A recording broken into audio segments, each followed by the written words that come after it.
Welcome to Mira's English Hub. Today we are going to deal with the topic language, nature and scope. So with a fresh mind, let's move on to the class. Language. What do you mean by language? Language എന്ന് പറയുന്നത് it's A means of verbal medium four expression അല്ലേ? നമ്മൾക്ക് നമ്മളുടെ feelings, emotions, നമ്മളുടെ ideas ഇതൊക്കെ communicate ചെയ്യാനായിട്ടുള്ള ഒരു verbal മീഡിയമാണ് എന്ത് ലാംഗ്വേജ് എന്ന് പറയുന്നത്. Language is a verbal medium for expression or communicating ideas, feelings, experiences and realizations. നമുക്കറിയാം നമ്മൾ ഭാഷയിലൂടെയാണ് നമ്മൾ ചിന്തിക്കുന്നത് അല്ലേ? അതുപോലെ നമ്മൾ ഓരോ കാര്യങ്ങളും പറയുമ്പോൾ അത് ഫീൽ ചെയ്യാൻ നമുക്ക് സാധിക്കുന്നതും ലാംഗ്വേജിലൂടെ തന്നെയാണ്. അതുപോലെ നമ്മളുടെ ഐഡിയാസും നമ്മളുടെ ക്രിയേറ്റിവിറ്റി അങ്ങനെയൊക്കെയുള്ള കാര്യങ്ങളൊക്കെ നമ്മൾക്ക് എക്സ്പ്രസ് ചെയ്യാനായിട്ട് സാധിക്കുക ലാംഗ്വേജിലൂടെ തന്നെയാണ്. അങ്ങനെയെങ്കിൽ ഈ ഒരു വാക്കിൻ്റെ ഒറിജിൻ, ആ ഒരു വേർഡ്സ് നമുക്ക് നോക്കാം. The word language is derived from the Latin word lingua. എല്ലാവർക്കും അറിയാവുന്നതാണ് അല്ലേ? ലിംഗ്വ മീൻസ് ടങ് എന്നാണ് അർത്ഥം. ഓക്കെ, ലിംഗ്വയുടെ മീനിങ് ഓർത്ത് വയ്ക്കുക, ടങ് എന്നാണ് എന്ന് ഓർക്കുക. So the word language is derived from the Latin word ലിംഗ്വ which means tongue. ഈ ലാംഗ്വേജ് എന്ന് പറയുന്നത് it's A kind of conventional arrangement അല്ലേ? ഒരു കൺവെൻഷണൽ അറേഞ്ച്മെന്റ് ഉണ്ട് അല്ലേ? ഇങ്ങനെ സംസാരിക്കണം, ഇതാണ് സെന്റൻസ് സ്ട്രക്ചർ, ഇതൊക്കെയാണ് നമ്മളുടെ റൂൾസ്. അങ്ങനെ ഒരു കൺവെൻഷണൽ അറേഞ്ച്മെന്റ് നമ്മൾക്ക് ബിഹൈൻഡ് ലാംഗ്വേജ് കാണാനായിട്ട് സാധിക്കും. ആൻഡ് ഒരു കോമൺ യൂസേജ് ആയിട്ടുള്ള ഒരു പാറ്റേൺ എല്ലാവരും ഫോളോ ചെയ്ത് വരുന്നുണ്ട്. അതാണ് നമ്മളും യൂസ് ചെയ്യുന്നത് അല്ലേ? അതുപോലെ mutually intelligible pairs of words which help the group to communicate. ഇപ്പോൾ ഞാൻ പറയുന്ന കാര്യങ്ങൾ നിങ്ങൾക്ക് മനസ്സിലാകുന്നുണ്ടെങ്കിൽ അവിടെ ഒരു മ്യൂച്വലി ഇന്റലിജിബിൾ ആയിട്ടുള്ള വാക്കുകളാണ് ഞാൻ യൂസ് ചെയ്യുന്നത് അല്ലേ? നിങ്ങൾക്കും മനസ്സിലാക്കാൻ സാധിക്കുന്ന സിമ്പിൾസും വേർഡ്സും ഒക്കെയാണ് ഞാൻ യൂസ് ചെയ്യുന്നത്. ഓക്കെ, എന്നാൽ മാത്രമാണ് ആക്ച്വൽ കമ്മ്യൂണിക്കേഷൻ അവിടെ പോസിബിൾ ആകുക. So language is A kind of conventional arrangement. A common usage is there and mutually intelligible pairs of words which help the group to communicate അല്ലേ? അങ്ങനെയാണ് ലാംഗ്വേജ് ഒരു system ആയിട്ട് മാറുന്നത് അല്ലേ? അവിടെ ഒരു വോക്കൽ സിമ്പിൾസിന്റെ ഒരു സിസ്റ്റമാണ് നമ്മൾക്ക് കാണാനായിട്ട് സാധിക്കുക. ഈ വോക്കൽ സിമ്പിൾസ് ആണ് നമ്മളുടെ തോട്ട്സിനെയും ഐഡിയാസിനെയും ഫീലിങ്സിനെയും ഒക്കെ എക്സ്പ്രസ് ചെയ്യാൻ വേണ്ടിയിട്ട് നമ്മൾ യൂസ് ചെയ്യുന്നത് ഈ vocal സിമ്പിൾസിനെയാണ്. So language is a system in which vocal symbols are combined for what? To express our thoughts, to express our ideas, to express our feelings. It is related to society, people and to the culture they belong. നമ്മൾ സംസാരിക്കുന്ന ഭാഷ അതെന്താണെങ്കിലും നമ്മളുടെ society ആയിട്ട് connected ആയിരിക്കും അല്ലേ? അത് നമ്മളുടെ ചുറ്റുപാടും നമ്മളുടെ ആ ഒരു സറൗണ്ടിങ്ങിലുള്ള പീപ്പിളുമായിട്ട് കണക്റ്റഡ് ആയിരിക്കും, ആ ഒരു കൾച്ചറുമായിട്ട് കണക്റ്റഡ് ആയിരിക്കും എന്ന് ഓർത്തിരിക്കുക. ഇനി നേച്ചർ ഓഫ് ലാംഗ്വേജ്. ലാംഗ്വേജ് എന്ന് പറയുന്നത് നമ്മൾ ഓൾറെഡി പറഞ്ഞു, അതൊരു മീൻസ് ഓഫ് കമ്മ്യൂണിക്കേഷൻ ആണ് അല്ലേ? Language is A means of communication. ഈ ഭാഷയിലൂടെയാണ് നമ്മൾ നമ്മളുടെ ഫീലിങ്സ്, ഐഡിയാസ് ഇതൊക്കെ മറ്റുള്ളവരുമായിട്ട് കമ്മ്യൂണിക്കേറ്റ് ചെയ്യുന്നത്. അതുകൊണ്ട് തന്നെ ആക്യുറേറ്റ്ലി ഒരു കാര്യം എനിക്ക് മറ്റുള്ളവരിൽ എത്തിക്കാൻ സാധിക്കുക എന്തിലൂടെ മാത്രമാണ്? ഭാഷയിലൂടെ മാത്രമാണ് എന്ന് ഓർക്കുക. ഓക്കെ, ഇനി ലാംഗ്വേജ് എന്ന് പറയുന്നത് വേർബൽ ആണ് എന്നാണ് ഇവിടെ കൊടുത്തിട്ടുള്ളത്. അപ്പോൾ ലാംഗ്വേജ് വേർബൽ ആണെന്ന് പറയുമ്പോൾ നമ്മൾക്കറിയാം സൗണ്ട്സ് യൂസ് ചെയ്യുന്നുണ്ട്, വേർഡ്സ് യൂസ് ചെയ്യുന്നുണ്ട്. ഈ വേർഡ്സിൻ്റെ ഡിഫറെൻറ്റ് കൈൻഡ്സ് ഓഫ് അറേഞ്ച്മെൻറ്റ്സ് ആണ് നമ്മൾക്ക് സെൻറ്റൻസ് ആയിട്ട് നമ്മൾ കമ്മ്യൂണിക്കേറ്റ് ചെയ്യുമ്പോൾ യൂസ് ചെയ്യുന്നത് അല്ലേ? അപ്പോൾ സെൻറ്റൻസ് ആയിട്ട് നമ്മൾ യൂസ് ചെയ്യുന്നത് ഈ വേർഡ്സിൻ്റെ പല കൈൻഡ് ഓഫ് അറേഞ്ച്മെൻറ്റ്സ് ആണ്. ഓക്കെ, ഇവിടെ നമുക്ക് ഓർത്തെടുക്കാൻ പറ്റുന്നത് ജോൺ ഡ്യൂയിയുടെ ഒരു കമൻറ്റ് ഉണ്ട്. ലാംഗ്വേജിനെ ബേസ് ചെയ്ത് അദ്ദേഹം പറയുന്നു, language exist only when it is listen to as well as spoken. Okay, അപ്പോൾ ലാംഗ്വേജിൻ്റെ ഒരു ബേസിക് ഫങ്ഷൻ എന്ന് പറയുന്നത് തന്നെ എന്താണ്? ലിസണിങ് ആൻഡ് സ്പീക്കിംഗ് എന്ന രീതിയിലാണ് ജോൺ ഡ്യൂയിയുടെ ആ ഒരു സെൻറ്റൻസിലൂടെ നമുക്ക് മനസ്സിലാക്കാനായിട്ട് പറ്റുന്നത് അല്ലേ? അപ്പോൾ ലാംഗ്വേജ് ഈസ് വേർബൽ. ഇനി ലാംഗ്വേജ് ഈസ് ലേൺഡ് എന്നാണ് കൊടുത്തിട്ടുള്ളത്. അതായത് ലാംഗ്വേജ് എപ്പോഴും നമ്മൾ പഠിച്ചെടുക്കുകയാണ് നമ്മൾ. Theory, language acquisition and learning ഒക്കെ പഠിക്കുന്നുണ്ട്. എന്നാലും നേച്ചർ ഓഫ് ലാംഗ്വേജ് എന്ന് പറയുമ്പോൾ ബേസിക്കലി നമ്മൾ പഠിച്ചെടുക്കുന്ന ഒരു സംഭവം തന്നെയാണ് ഭാഷ എന്ന് പറയേണ്ടിയിരിക്കുന്നു. അത് ഇൻബോൺ ആയിട്ട് നമ്മൾക്ക് കിട്ടുന്ന ഒരു കാര്യമല്ല. ഇൻബോൺ ആയിട്ട് നമ്മൾക്ക് കിട്ടുന്നില്ല, അല്ലേ? ഇൻബോൺ ആയിട്ട് ഇതിനെ ഓപ്പോസ് ചെയ്യുന്ന തിയറീസ് ഒക്കെ ഉണ്ടാകും. നമ്മളിപ്പോൾ ഇവിടെ ജസ്റ്റ് ഇങ്ങനെയാണ് മനസ്സിലാക്കുന്നത്. A child is not born with the skill of speaking, അല്ലേ? ഒരു കുട്ടി ജനിക്കുമ്പോൾ ആ കുട്ടിക്ക് എന്തായാലും സംസാരിക്കാനായിട്ട് പറ്റില്ല. അത് ആ ഒരു ബർത്തിന് ശേഷം കുട്ടി അക്വയർ ചെയ്തെടുക്കുകയാണ്. അതിനാദ്യം സൗണ്ട്സ് കുട്ടി പ്രൊഡ്യൂസ് ചെയ്യുന്നു. ആ സൗണ്ട്സിൽ നിന്നും ഐസൊലേറ്റഡ് ആയിട്ടുള്ള വാക്കുകളിലോട്ട് കുട്ടി പോകുന്നു. അങ്ങനെയാണ് ഈ ഡെവലപ്മെന്റ്, ആ ലാംഗ്വേജ് ഡെവലപ്മെന്റ് നമ്മൾ കാണുന്നത്, അല്ലെ? അക്വയർ ചെയ്യുന്നു സ്വന്തം എൻവയൺമെന്റിൽ നിന്നും, അല്ലെങ്കിൽ ചുറ്റുമുള്ള അച്ഛനും അമ്മയും ചുറ്റുമുള്ള വ്യക്തികൾ പറയുന്ന ഭാഷയിൽ നിന്നും കുട്ടി അക്വയർ ചെയ്തെടുക്കുന്ന ഒരുപാട് കാര്യങ്ങൾ. അപ്പോൾ ലാംഗ്വേജ് എന്ന് പറയുന്നത് ലേൺഡ് ആണ് എന്നാണ് ഇവിടെ കൊടുത്തിട്ടുള്ളത്. അതൊരു പ്രോസസ്സാണ്, അല്ലേ? ആ ഒരു പ്രോസസ്സിലൂടെ പഠിച്ചെടുക്കുന്നു. കൂടാതെ ലാംഗ്വേജ് എന്ന് പറയുന്നത് ഒരു സിസ്റ്റമാണ് എന്നാണ് ഇനി നമുക്ക് മനസ്സിലാക്കാനായിട്ട് പറ്റുന്നത്. അതായത് ഒരു സിസ്റ്റം എന്ന് പറയുമ്പോൾ അതിൽ പല ഘടകങ്ങളുണ്ട്, അല്ലേ? ഒരു സിസ്റ്റമാറ്റിക് വേയിൽ, അതായത് ഇപ്പോൾ ലാംഗ്വേജ് നമ്മൾ എടുക്കുമ്പോൾ തന്നെ നമുക്കറിയാം സൗണ്ട്സ് ഉണ്ട്, വേർഡ്സ് ഉണ്ട്, സെൻറ്റൻസ് ഉണ്ട്. ഇവരുടെയൊക്കെ ആ ഒരു കറക്റ്റ് ആയിട്ടുള്ള ഫങ്ഷനിങ്ങിലൂടെയാണ് ഒരു സെൻറ്റൻസ് നമ്മൾക്ക് മീനിങ് ഫുൾ ആയിട്ട് കൺവേ ചെയ്യാനായിട്ട് പറ്റുക. അങ്ങനെയാണ് നമ്മൾ ലാംഗ്വേജിനെ സിസ്റ്റം എന്ന രീതിയിൽ വിശേഷിപ്പിക്കുന്നത്. അപ്പോൾ വേർഡ്സ് ഉണ്ട്, സൗണ്ട്സ് ഉണ്ട്, ഇതിൻ്റെയൊക്കെ ഒരു കറക്റ്റ് ആയിട്ടുള്ള ഒരു അറേഞ്ച്മെൻറ്റിലൂടെ സെൻറ്റൻസുകൾ നമ്മൾ പ്രൊഡ്യൂസ് ചെയ്യുന്നു. ആ സെൻറ്റൻസുകൾ വ്യക്തമായ മീനിങ് ഫുൾ സെൻറ്റൻസ് ആയി മാറി ഒരു കമ്മ്യൂണിക്കേഷൻ അവിടെ ഡെവലപ്പ് ചെയ്യുന്നു. അതുകൊണ്ട് നമ്മൾ ലാംഗ്വേജിനെ സിസ്റ്റം എന്ന് വിശേഷിപ്പിക്കുന്നു. അപ്പോൾ അടുത്ത പോയിന്റ് ശ്രദ്ധിക്കുക, language is A system of system എന്നാണ് പറഞ്ഞിട്ടുള്ളത്. അതായത് സിസ്റ്റം ഓഫ് സിസ്റ്റം എന്ന് പറയുമ്പോൾ ഇപ്പോൾ നമ്മളുടെ ഹ്യൂമൻ ബോഡി തന്നെ നമ്മൾക്ക് എടുക്കാം. ഹ്യൂമൻ ബോഡിയിൽ നമ്മൾക്കറിയാം പല സിസ്റ്റംസ് ഉണ്ട്, അല്ലെ? Blood circulation system, nervous system, skeletal system. അതുപോലെ തന്നെയാണ് നമ്മളുടെ ഈ ഒരു ലാംഗ്വേജിൽ നമ്മൾക്ക് കാണാനായിട്ട് സാധിക്കുക. അപ്പോൾ ഇവിടെ ഹ്യൂമൻ ബോഡിയുടെ എക്സാമ്പിൾ പറഞ്ഞപ്പോൾ ഈ പറയുന്ന സിസ്റ്റംസ് എല്ലാം കറക്റ്റായിട്ട് ഫങ്ഷൻ ചെയ്യുമ്പോഴാണ് നമ്മളുടെ ബോഡി എന്താണ് നല്ല രീതിയിൽ വർക്ക് ചെയ്യുന്നത്, അല്ലേ? അതുപോലെ തന്നെയാണ് ഇപ്പോൾ ലാംഗ്വേജിൽ നമ്മൾക്കറിയാം സൗണ്ട്സിന്റെ ഭാഗത്ത് ഫൊണോളജി, വേർഡ് പാറ്റേൺസിലെ മോർഫോളജി, സെന്റൻസ് പാറ്റേണിലോട്ട് വരുമ്പോൾ സിൻടാക്സ് ഉണ്ട്, ഇനി മീനിങ് പാറ്റേണിലോട്ട് വരുമ്പോൾ സെമാൻറ്റിക്സ് വരുന്നു. ഇവരെല്ലാം ആ ഒരു കറക്റ്റ് വേയിൽ ഫങ്ഷൻ ചെയ്യുമ്പോഴാണ് ലാംഗ്വേജ് മീനിങ് ഫുൾ ആയിട്ട് നമ്മൾക്ക് കൺവേ ചെയ്യാനായിട്ട് പറ്റുക. ഓക്കെ, അപ്പോൾ language is A system of systems എന്ന് അതുകൊണ്ടാണ് പറയുന്നത്. Now language is a system of symbols. അപ്പോൾ നമുക്കറിയാം language is A system of symbols എന്ന് പറയുമ്പോൾ നമ്മൾ പല ഡിഫറെൻറ്റ് ആയിട്ടുള്ള സിമ്പിൾസ് ആണ് നമ്മൾ യൂസ് ചെയ്യുന്നത്. അപ്പോൾ ഈ സിമ്പിൾ എന്ന് പറയുന്നത് ഞാൻ യൂസ് ചെയ്യുന്ന ഒരു വേർഡ്, സപ്പോസ് ഞാൻ ലാംഗ്വേജ് എന്ന് യൂസ് ചെയ്യുമ്പോൾ നിങ്ങൾക്കും ഭാഷ എന്നൊരു മീനിങ് ആ ഒരു വേർഡിലൂടെ കൺവേ ചെയ്ത് കിട്ടുന്നുണ്ട്. അതാണ് അങ്ങനെയുള്ള ഒരുപാട് സിമ്പിൾസിൻ്റെ ഒരു സിസ്റ്റമാണ് ഭാഷ എന്ന് പറയുന്നത്. അപ്പോൾ ഞാൻ യൂസ് ചെയ്യുന്ന സിമ്പിൾ അല്ലെങ്കിൽ ഞാൻ യൂസ് ചെയ്യുന്ന വേർഡ് നിങ്ങൾക്കും മനസ്സിലാക്കാനായിട്ട് സാധിക്കണം. അവിടെയാണ് ആ ഒരു സിസ്റ്റം ഓഫ് സിമ്പിളിൻ്റെ ഫങ്ഷൻ വരുന്നത് എന്നുകൂടി ഓർക്കുക. Now symbols of language are arbitrary. Arbitrary എന്നാണ് പറയുന്നത്. അപ്പോൾ ലാംഗ്വേജ് ഒരു സിസ്റ്റം ഓഫ് സിമ്പിൾസ് ആണെന്ന് പറഞ്ഞു. ഇനി സിമ്പിൾസ് യൂസ് ചെയ്യപ്പെടുന്നത് ആർബിട്രറി ആണ് എന്ന് പറയുമ്പോൾ അതിൻ്റെ മീനിങ് എന്താണ്? ആർബിട്രറി? വളരെ ഇമ്പോർട്ടൻ്റ് ആയിട്ടുള്ള ഒരു പോയിന്റ് ആണ്. ക്വസ്റ്റ്യൻ വരാനുള്ള ഒരു ചാൻസ് ഉള്ള ഏരിയ കൂടിയാണ് കേട്ടോ ഇത്. ഈ ആർബിട്രറിനെസ് എന്ന് പറയുന്നത് ഇപ്പോൾ നമ്മൾ ഗാർഡൻ, അല്ലെ? ഗാർഡൻ എന്ന് ഇംഗ്ലീഷിൽ നമ്മൾ പറയാറുണ്ട്. ഹിന്ദിയിൽ ഈ ഗാർഡനെ തന്നെ നമ്മൾ ബഗീച്ച എന്ന് പറയും, അല്ലേ? ബഗീച്ച എന്ന് പറയും.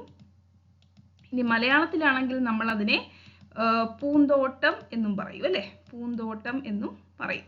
അപ്പോൾ ഇവിടെ ഈ ഗാർഡനുമായിട്ട് ഒരു കണക്ഷനും ഇല്ലാത്തൊരു വാക്കാണ് ഗാർഡൻ കാണുമ്പോൾ ഒരിക്കലും അത് ഗാർഡൻ എന്ന് വിശേഷിപ്പിക്കണം എന്നില്ല. ഇപ്പം നമ്മൾ ക്യാറ്റിനെ ക്യാറ്റ് എന്ന് പറയുന്നു എന്ന രീതിയിലുള്ളൊരു എക്സാമ്പിളാണിത്. അപ്പോൾ ഇവിടെ ലാംഗ്വേജും ആ ഒരു സിമ്പലും തമ്മിൽ അല്ലെങ്കിൽ അതിൻ്റെ മീനിങ്ങും തമ്മിൽ ഒരു കണക്ഷനും ഇല്ല എന്നാണ് നമ്മൾക്ക് മനസ്സിലാക്കാനായിട്ട് പറ്റുന്നത്. ഗാർഡൻ എന്ന റിയാലിറ്റിയും ഗാർഡൻ നമ്മൾ യൂസ് ചെയ്യുന്ന അല്ലെങ്കിൽ ഈ ഒരു യൂസ് ചെയ്യുന്ന വേർഡുമായിട്ട് ഒരു കണക്ഷനും ഇല്ല, ഒരു സിമ്പിളുമായിട്ട് ഒരു കണക്ഷനും ഇല്ല. അതാണ് ഈ ആർബിട്രറിനെസ് സൂചിപ്പിക്കുന്നത് എന്ന് മനസ്സിലാക്കി വെക്കുക. ഇനി symbols of language are vocal. അപ്പോൾ ഈ സിമ്പിൾസ് നമ്മൾ യൂസ് ചെയ്യുന്ന സിമ്പിൾസ് നമ്മൾ വെറുതെ വല്ലയിടത്തും എഴുതി വെക്കുകയല്ലല്ലോ, അത് വോക്കലാണ് അല്ലേ. നമ്മൾ ഓർഗൻസ് ഓഫ് സ്പീച്ച് ഒക്കെ ലിംഗ്വിസ്റ്റിക്സിൽ നമ്മൾ പഠിക്കുന്നുണ്ട്. അപ്പോൾ ഇവിടെ ഈ വോക്കൽ അല്ലെങ്കിൽ ഈ ലാംഗ്വേജ് എന്ന വാക്ക് തന്നെ എടുത്ത് നോക്കിയാൽ മതി. ലിംഗ്വ എന്ന് പറയുന്നത് ടങ് ആണ് അല്ലേ. ലിംഗ്വ എന്ന് പറയുന്നത് ടങ് ആണ്. അപ്പോൾ ടങ്ങിന്റെ meaning that which is produced with the tongue. അത് വോക്കൽ ആണ്, അത് യൂസ് ചെയ്യാനുള്ളതാണ് അല്ലെ, സ്പീച്ചിന് വേണ്ടിയിട്ടുള്ളതാണ്. Language is primarily for speaking. ഇവിടെ symbols of language are vocal എന്ന് പറയുമ്പോൾ ഇവിടെ ഒരു പ്രൈമറി ലാംഗ്വേജിന്റെ ഇമ്പോർട്ടൻസ് വരുന്ന അല്ലെങ്കിൽ പ്രൈമറി സ്കിൽ എന്ന രീതിയിൽ വരെ സ്പീക്കിംഗ് വരുന്നു എന്നാണ് നമുക്ക് മനസ്സിലാക്കാനായിട്ട് പറ്റുന്നത്. നെക്സ്റ്റ് ലാംഗ്വേജ് എന്ന് പറയുന്നത് സോഷ്യൽ ആണ് അല്ലേ. അപ്പോൾ സോഷ്യൽ എന്ന് പറയുമ്പോൾ ഒരു സൊസൈറ്റിയുടെ ഒരു ഫങ്ഷനിങ്ങിന്, ഒരു കൾച്ചർ ഡെവലപ്പ് ചെയ്യുന്നതിന് അല്ലെങ്കിൽ അവർക്ക് ഒരു ഇൻറ്ററാക്ഷൻ്റെ മീഡിയമായിട്ടൊക്കെ നമ്മൾക്ക് ലാംഗ്വേജിനെ കാണാനായിട്ട് സാധിക്കുന്നതാണ്. കൂടാതെ ലാംഗ്വേജ് ഒരിക്കലും നമ്മൾക്ക് ഐസൊലേഷനിൽ പഠിച്ചെടുക്കാനായിട്ട് പറ്റില്ല അല്ലേ. ഐസൊലേഷനിൽ നമ്മൾക്ക് ലാംഗ്വേജ് പഠിച്ചെടുക്കാനായിട്ട് പറ്റില്ല. ഇൻറ്ററാക്ട് ചെയ്യുക, കമ്മ്യൂണിക്കേറ്റ് ചെയ്യുക, എന്നാൽ മാത്രമാണ് നമ്മൾക്ക് ഭാഷ പഠിച്ചെടുക്കാനായിട്ട് പറ്റുക. കമ്മ്യൂണിക്കേഷൻ അല്ലെങ്കിൽ ഇൻറ്ററാക്ഷനിലൂടെ. നൗ ലാംഗ്വേജ് ഈസ് യുണീക്ക് എന്ന് പറയുന്നു. അതായത് നമ്മളിപ്പോൾ രണ്ട് ഭാഷ ഇംഗ്ലീഷും മലയാളവും എടുത്തു നോക്കൂ. നമ്മൾക്കറിയാം ഇംഗ്ലീഷിലെയും മലയാളത്തിലെയും വേർബ് പാറ്റേൺ തന്നെ വ്യത്യസ്തമാണ് അല്ലേ. സെൻറ്റൻസ് സ്ട്രക്ചർ ഇപ്പോൾ ഇംഗ്ലീഷിലാണെങ്കിൽ നമ്മൾക്ക് എന്താണ് SVO പാറ്റേൺ ആണെങ്കിൽ നമ്മൾക്ക് മലയാളത്തിൽ SOV പാറ്റേൺ ആണ് നമ്മൾ യൂസ് ചെയ്യുന്നത് അല്ലേ. നമ്മൾ പറയും രാമൻ രാവണനെ കൊന്നു അല്ലേ. അപ്പോൾ യെസ് സബ്ജക്റ്റ് ഓബ്ജക്റ്റ് വേർബ് ആണ് വരുന്നത്. Rama killed Ravana, SVO pattern ആണ് നമ്മൾ ഇംഗ്ലീഷിൽ യൂസ് ചെയ്യുന്നത്. അതുകൊണ്ട് തന്നെ ഓരോ ഭാഷയും യുണീക്ക് ആണ് എന്ന് പറയേണ്ടിയിരിക്കുന്നു. ഓക്കെ, ഈ ഒരു സെറ്റ് ഓഫ് പാറ്റേൺ അല്ലെങ്കിൽ ആ ഒരു സ്ട്രക്ചർ, സിൻടാക്റ്റിക് സ്ട്രക്ചർ അല്ലായിരിക്കും മറ്റൊരു ഭാഷയ്ക്കുള്ളത്. അപ്പോൾ എല്ലാ ഭാഷയും വ്യത്യസ്തമാണ് എന്നാണ് ഇവിടെ സൂചിപ്പിച്ചിട്ടുള്ളത്. Now language is related to culture. അതിന് കൂടുതൽ എക്സ്പ്ലനേഷൻ്റെ തന്നെ ആവശ്യമില്ല അല്ലേ. ലാംഗ്വേജ് എന്ന് പറയുന്നത് തന്നെ it is A product of particular culture എന്ന് പറയേണ്ടിയിരിക്കുന്നു അല്ലേ.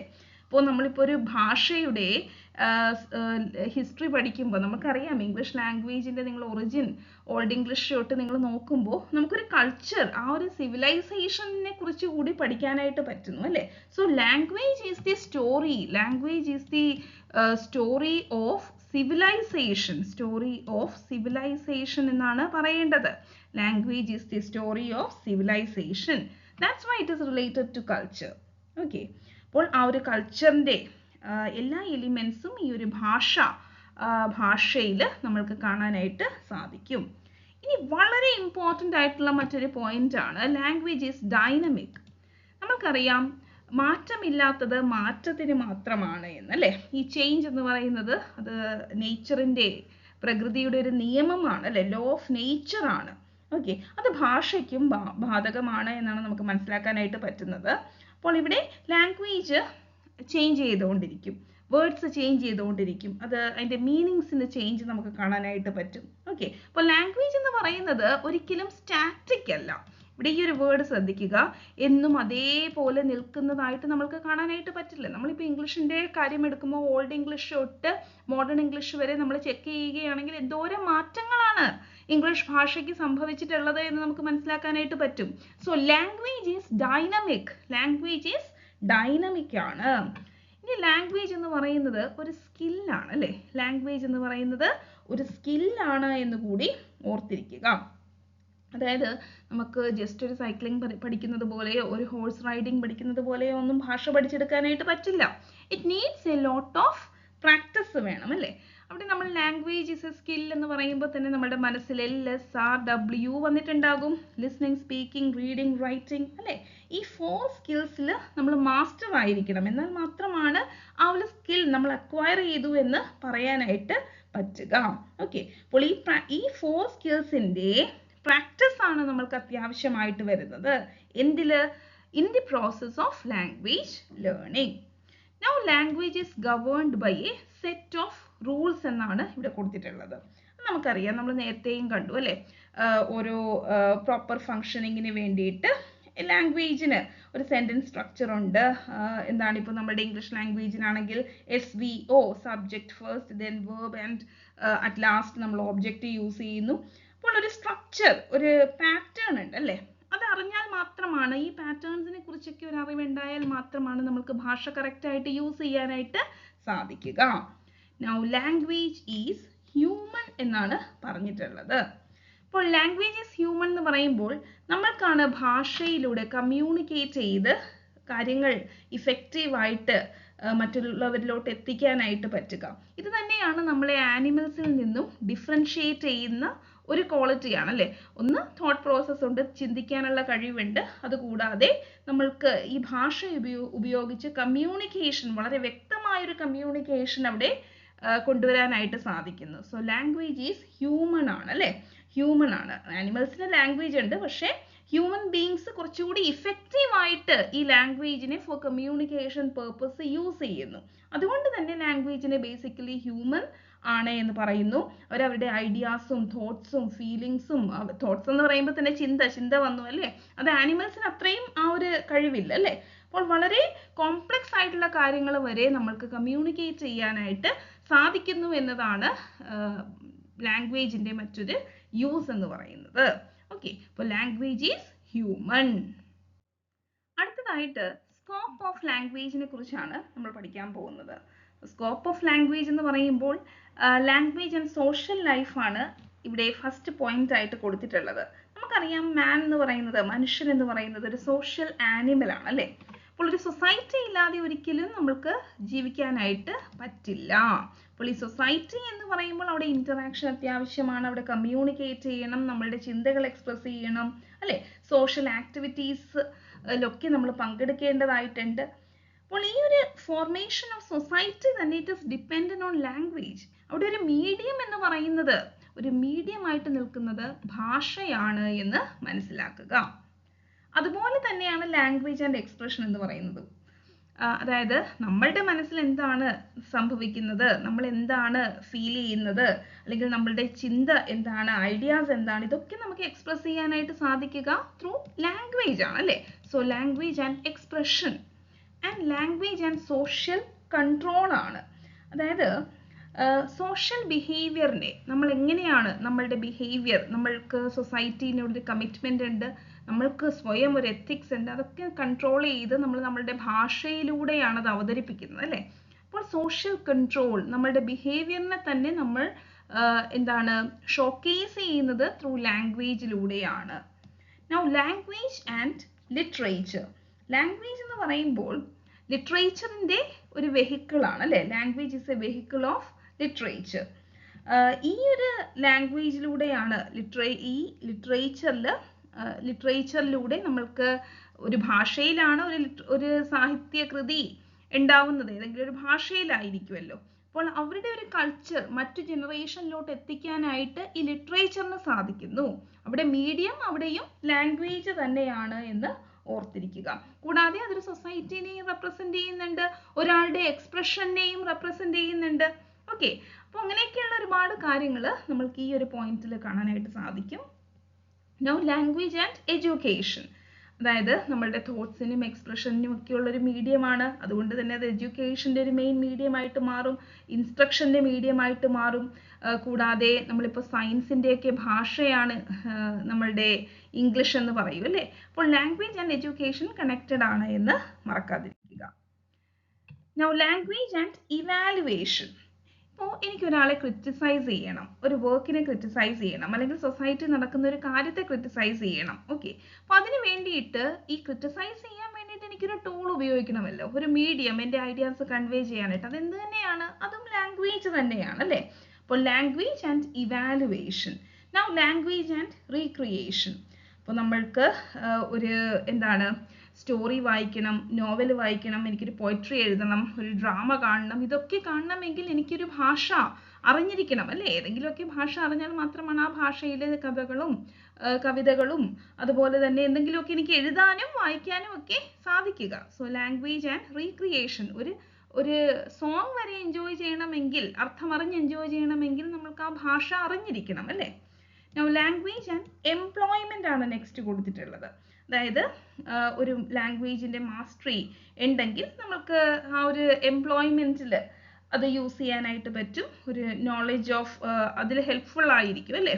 കുറച്ചുകൂടി വിത്ത് ഈസ് വർക്ക് ചെയ്യാനായിട്ടൊക്കെ ഉള്ള ഒരു അവസരം നമ്മൾക്ക് അവിടെ ഒരുങ്ങുന്നു.